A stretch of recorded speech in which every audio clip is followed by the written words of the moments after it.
Ice TV, सच सबसे आगे।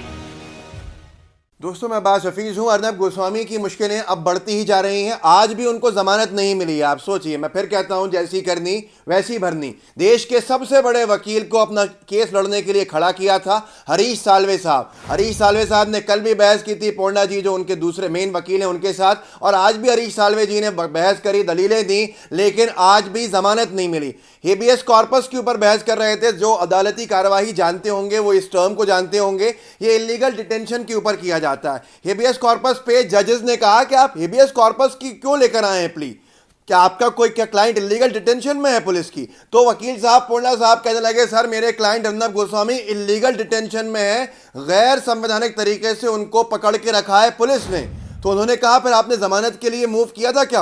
उन्होंने कहा, सर हमने वहां किया था, लेकिन वहां जमानत हमने वापस ले ली है और आपको विशेष अधिकार है, आप दे सकते हैं। अब ये दिन 3 बजे से शुरू हुआ और शाम तक बहस चलती रही। हरीश साल्वे कुछ कहते, कभी पोंडा कुछ कहते, लेकिन आखिरकार अर्नब गोस्वामी को ये जेल से नहीं निकाल पाए आज भी। अब कल होगी पेशी, कल सुनवाई होगी। क्या था कि अपने आप को कानून से बहुत ऊपर समझने लगे थे कि थोड़ी सी बात होगी सुप्रीम कोर्ट चले जाएंगे। आपको याद है सुप्रीम कोर्ट ने भी इनसे कहा था कि आम नागरिकों की तरह पहले बॉम्बे हाई कोर्ट जाइए, फिर हमारे पास आइएगा। ये कौन सी बात है, और ज़्यादा करीब आपसे बॉम्बे हाई कोर्ट है।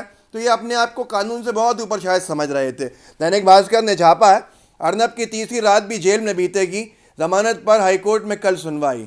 अब यहाँ सबसे बड़ी बात यह है कि सुनने में तो ये आ रहा है कि इनके लिए एक एक रात जो है वो 100-100 रातों के बराबर है या 1000-1000 रातों के बराबर। जो व्यक्ति अपने अहंकार में चूर हो चुका था, जिसके लिए सरकारें जो थी वो कुछ थी ही नहीं, क्योंकि इनके पास एक बीजेपी सरकार का इतना बड़ा समर्थन था, ऐसा इनको लगता था, लोगों को दिखता था कि इनको लगता था कि कानून इनके बहुत नीचे है, ये कुछ भी करते रहेंगे, ये कैसे भी काम करते रहेंगे, किसी के भी पैसे नहीं देंगे। जैसा उस व्यक्ति ने कहा आज अपने सुसाइड नोट में, अनबे नायक ने लिखा कि मुझे लाखों करोड़ों लेने थे, इन लोगों ने नहीं दिए मुझसे। 4 करोड़ का पूरा 3 लोगों का जो ड्यू था उनका, अर्नब गोस्वामी का नाम सबसे ऊपर लिखा। और उसके बाद इन्होंने, उनकी पत्नी और बेटी ने यह भी कहा कि ये कहते थे कि मैं अर्नब गोस्वामी हूं, देख लूंगा तो मेरा कुछ नहीं कर सकता, ऐसा उन लोगों का कहना है। अब जेल के अंदर ये तीसरी रात है आज जो भारी से भारी पड़ रही है। अर्नब को जेल में रह के ये सोचना चाहिए, या उनके जो साथ में लोग काम करते हैं, कि जब वो जेल की मांग करते हैं बेकसूरों के लिए, बेगुनाहों के लिए, जो एक्ट्रेस थी रिया चक्रवर्ती, उनको जेल तक पहुंचा दिया था इन्होंने, पर सीबीआई ने उनकी जांच में अपनी अभी तक कुछ नहीं पाया है उस महिला के खिलाफ। वो भी जेल में कितनी रातें गुजारने को मजबूर हुई। ऐसे न जाने कितने स्टूडेंट लीडर्स जो थे, जिनको चिल्ला चिल्ला के अर्नब गोस्वामी कहते थे कि जेल में डालो इनको, सीए वालों को जेल में डालो। अब वो सीए जिसको पर ये जेल में डलवा रहे थे, शाहीन बाग के लोगों को सबको दिन रात टीवी पे चिल्लाते थे, जेल में डालो इनको, इस धारा में डालो, उस धारा में डालो। अब अपनी खुद की धाराओं को डिफेंड करने में लगे हैं, कुछ जेल में है। और चौंका देने वाली बात तो ये भी है कि जो व्यक्ति अमेरिका के अंदर सेनेटर था, जो विरोध करता था सीए, एनआरसी का और 370 का, जिसका अर्नब समर्थन करते थे, अब वो राष्ट्रपति बनने जा रहा है। तो इनके जो माई बाप हैं उनके भी होश उड़े हुए हैं, इनको खुद भी सोचना होगा।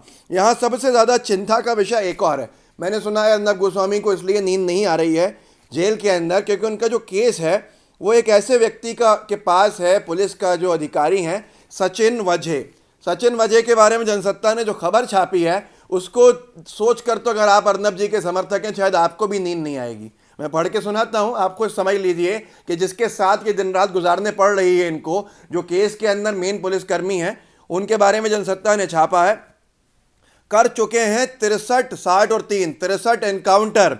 जानिए कौन है अर्नब गोस्वामी को हिरासत में लेने वाले सचिन वाझे।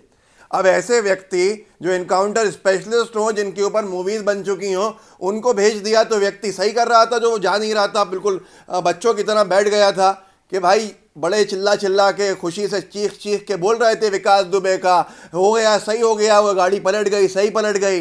अब टेंशन के अंदर है कि भाई इतने बड़े एनकाउंटर स्पेशलिस्ट को क्यों भेज दिया माई बाप हमारे सामने, हमें किसी बच्चे से पकड़वा लेते, हम चले जाते, अब इनके साथ क्या करेंगे हम। तो इसलिए इनकी मुसीबतें बढ़ती जा रही हैं। जो मैं कह रहा हूँ ना, एक रात 100,000 रातों के बराबर इनको पड़ रही है। अर्नब गोस्वामी रिपब्लिक टीवी के संपादक आत्महत्या के लिए उकसाने के आरोप में न्यायिक हिरासत में है। बुधवार सुबह मुंबई पुलिस की एक टीम ने अर्नब को उनके घर से गिरफ्तार किया था। उनकी गिरफ्तारी के लिए मुंबई पुलिस ने खास तैयारी की थी। इस हाई प्रोफाइल केस में पुलिस टीम को लीड कर रहे थे एनकाउंटर स्पेशलिस्ट सचिन वाझे। आइए जानते हैं कौन है सचिन, इनके बारे में इन्होंने आगे लिखा है। तो ये सारी चीज़ें हैं लेकिन इनको पूरी उम्मीद थी कि देश के सबसे बड़े वकीलों को खड़ा किया हुआ था। उनका कहना था कि आज ही छोड़ दीजिए, यही इनकी जो था, इससे तो आज हेकड़ी निकली। लेकिन कल भी आपको याद होगा क्या कहा था जज साहब ने परसों अलीबाग के अंदर, कि इस तरह से बदतमीज़ी मत करिए, आरोपी हैं, आरोपी की तरह खड़े रहिए, मर्यादा का ख्याल रखिए। और क्या फटकार लगाई थी वो भी सबको याद है। मुझे हैरत होती है कि बार बार अपनी बेइज्जती करा कर भी इंसान को समझ में नहीं आए कोई बात, तो ये बहुत दुखद है। आप पत्रकार हैं तो पत्रकार बन के रहिए। आप अगर पत्रकारिता की सारी मर्यादाएं लांघ देंगे तो बहुत ही बड़ा एक विषय बन जाएगा। आप लोग प्रोफेशनल पत्रकार लोग हो, यहाँ तो लोग अपनी आवाज़ें उठा रहे हैं। ना मैं पत्रकार हूँ, ना बहुत से ऐसे लोग पत्रकार हैं, लेकिन फिर भी हम जानते हैं कि क्या महत्व होता है। आपको पत्रकारिता अगर करनी है तो आप पत्रकारिता की सीमाओं में रहिए। राजनीति करनी है तो राजनीति में चले जाइए, राजनीति में जाएंगे तो अपने वीडियो बनाते रहिएगा, राजनीति करते रहिएगा, समझ में आएगा। लेकिन ये किसी को गालियां देना, बुरी भली बातें कहना, अब इंतहाएं जब पार कर जाते हैं तो ये सारी चीज़ें होती हैं। एनडीटीवी ने खबर ब्रेक की थी, अर्नब गोस्वामी की अर्जी पर बॉम्बे हाईकोर्ट में सुनवाई शनिवार तक के लिए टली। अब यहाँ पर उन्होंने लिखा था, हरीश साल्वे ने कहा कि यह मायने नहीं रखता कि आदेश चुनौती के अधीन है या नहीं। सीजेएम ने रिकॉर्ड और केस डायरी देखने के बाद आदेश पारित किया है। ये सारी की सारी चीज़ें देखने के बाद मुझे लगता है गिरफ्तारी अवैध है।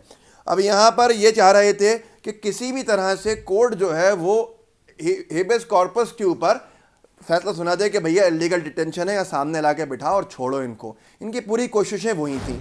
अब यहाँ पर ये एक रिलीफ देने में कामयाब हुए तो उनको लगा था कि अगली रिलीफ भी मिल जाएगी। लेकिन मुसीबतें जब बढ़ती हैं तो एक होता है ना कि पाप का घड़ा जब भर जाता है तो वो फिर संभालना मुश्किल हो जाता है। ऐसा ही कुछ यहाँ भी हुआ है। लेकिन जो भी लोग इस रुख पे चल रहे हैं उनको सोचना चाहिए कि आप देश को, दुनिया को तोड़कर, देश में सांप्रदायिकता फैलाकर, आपस में लोगों को दुश्मन बनाकर शायद तरक्की एक वक्त तक कर सकते हैं, पर वो तरक्की बहुत लंबे समय तक आपके साथ नहीं रहेगी, क्योंकि आपने बहुत से लोगों की हाय ली हैं, बहुत से लोगों को नाजायज़ गिरफ्तार करवाया है अपनी मीडिया ट्रायल के चलते, अपनी मीडिया ट्रायल के लिए, अपने विज्ञापनों के लिए, अपनी टीआरपी के लिए।